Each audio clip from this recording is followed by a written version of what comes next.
When an animal turns on their young, we think nothing of it as humans. We usually say, well, the mother must have realized there was something wrong with the litter, with the animal, or that's just nature. And I bring this up because, in my opinion, the narcissistic mother and the narcissistic parent is no different than the animal who turns on their young. It seems like both the narcissistic parent and the animal who turns on their young get a pass.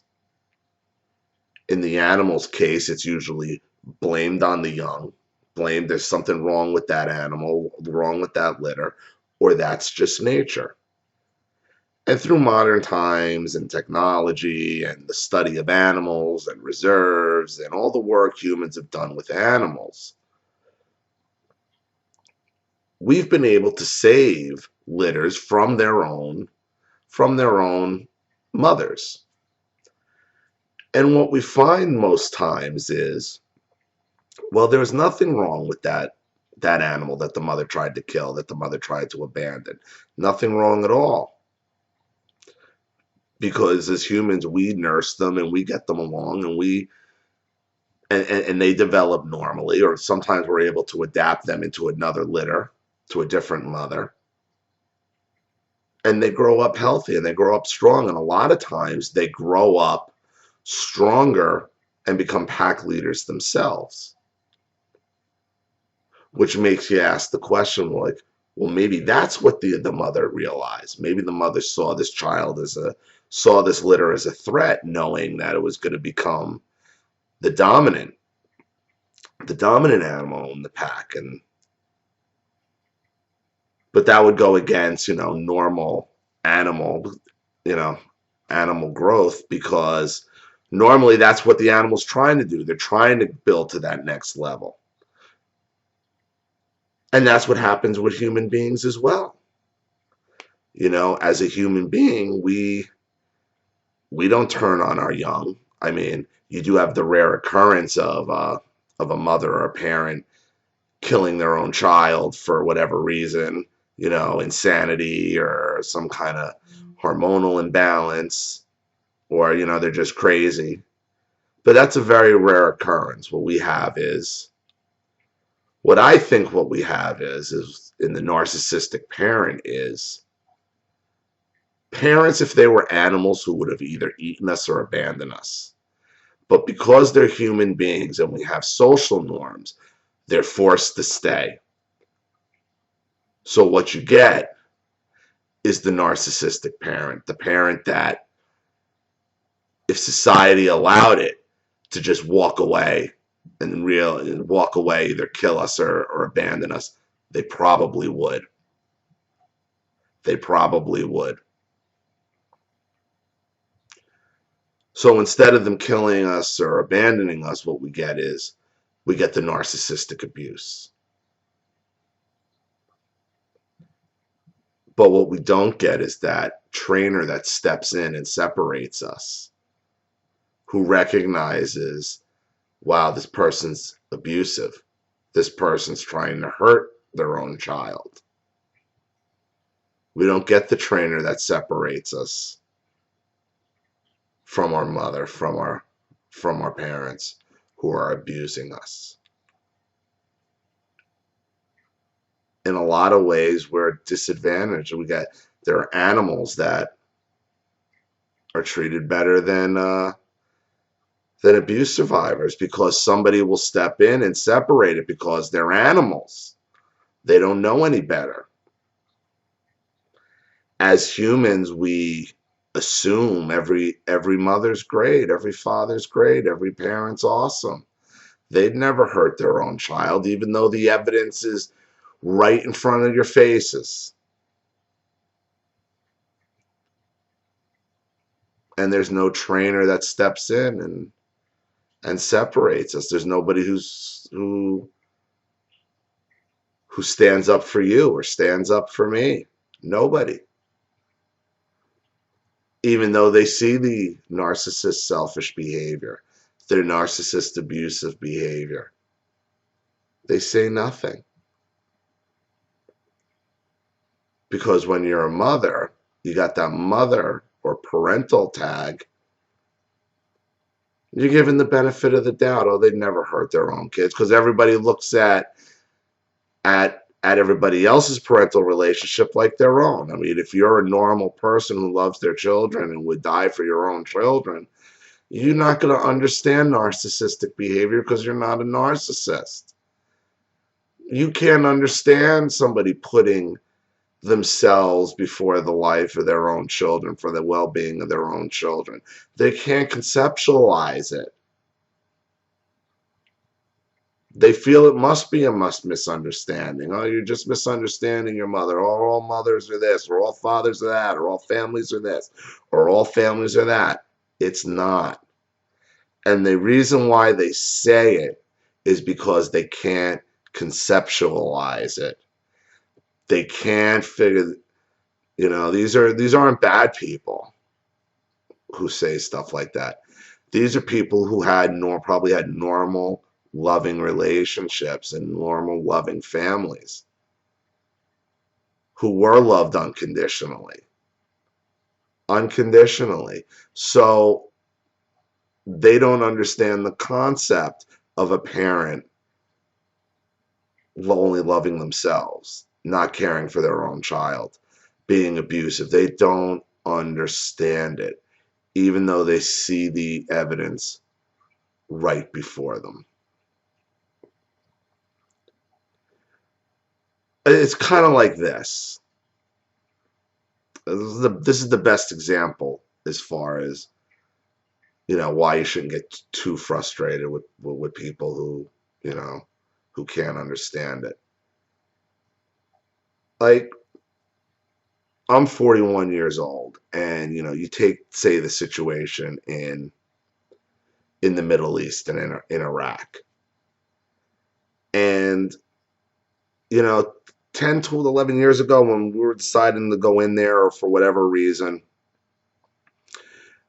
I personally didn't understand that some people just don't understand what freedom is and what to do with freedom. And some people just don't want freedom. They don't want it.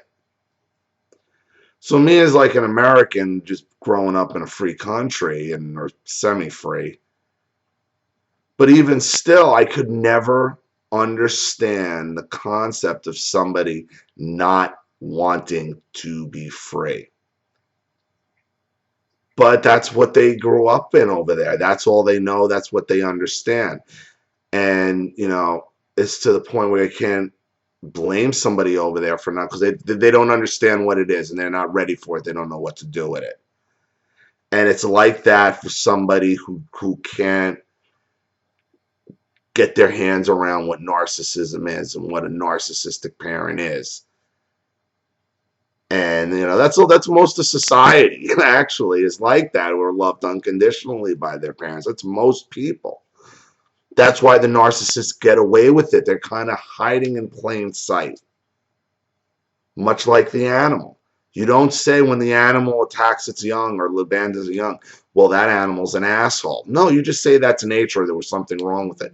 Where, what the reality is? Probably there's some asshole animals who didn't want the responsibility, wanted something else. They're animals. They run away. They either kill it or they run away, and we don't think anything of it. We as humans can't do that. I think the next thing is the selfishness, and is to destroy your own child. And I spoke about this before. A lot of times, like I said, the animals who are raised a lot of times separated from the mother that tried to kill them thrive and become pack leaders. So maybe that's the reason why the mother wanted it dead. Same thing I said about the victims of narcissistic abuse. Most times it's because the abuser sees that person as a threat. It's the same instinct. Narcissists a lot of times are just no better than an animal that abandons their young. Plain and simple. Plain and simple. You know, I got to keep making these analogies because, you know, it takes different ways for people to understand and to make the connection. And, you know, there's so many different layers to narcissism and these personality disorders that, you know, like I'll find new ways to relate to it every day, and then I'll find a way today, and then by tomorrow I'll forget, and then I'll remember it again, you know, 2 weeks later, like, oh yeah, that's right, I already came to that conclusion. You have to constantly keep thinking. You got to constantly keep reevaluating because, and this is a question I've gotten a few times this week, and I'll address it, is why with no contact, the longer you're no contact, does it keep triggering more and more memories? And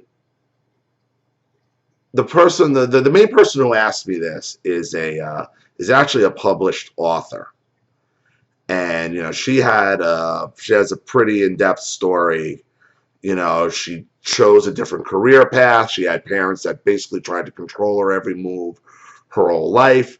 She was going to be a lawyer, and then she walked away from it to become an author, and she did it. And then her parents tried to jump on her coattails after that, after making fun of her and trying to destroy her path to the dream the whole time, then tried to capitalize on her glory.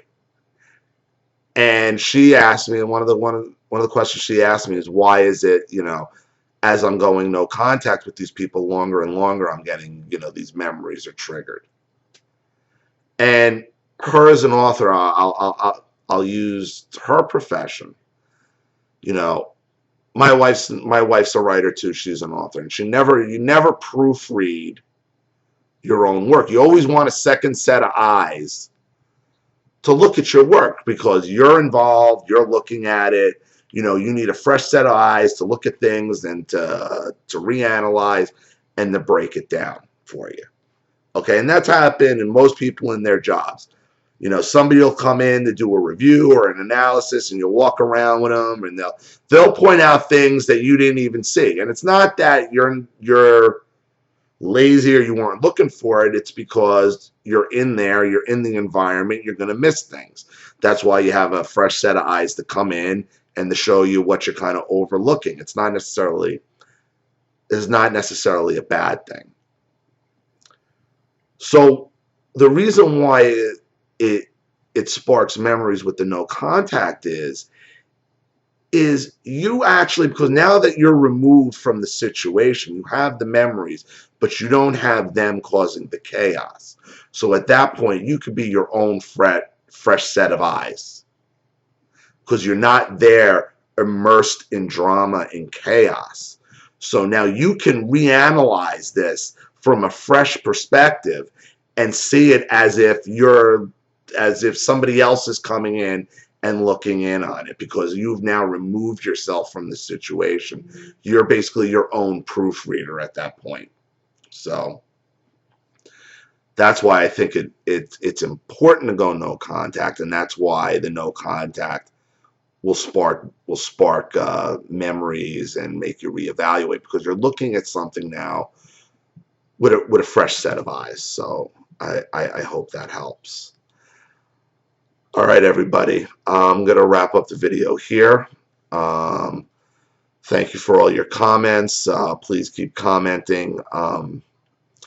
Subscribe if you haven't. Feel free to share my videos anywhere you like. You could always contact me through Facebook. I try to, like I said, I'm not going to be able to answer everybody. I'll answer some questions, you know, that I feel comfortable, you know, on topic with. But all the interaction has been great. Please continue it. And thanks again. And I'll talk to you all again real soon. Thanks. Bye.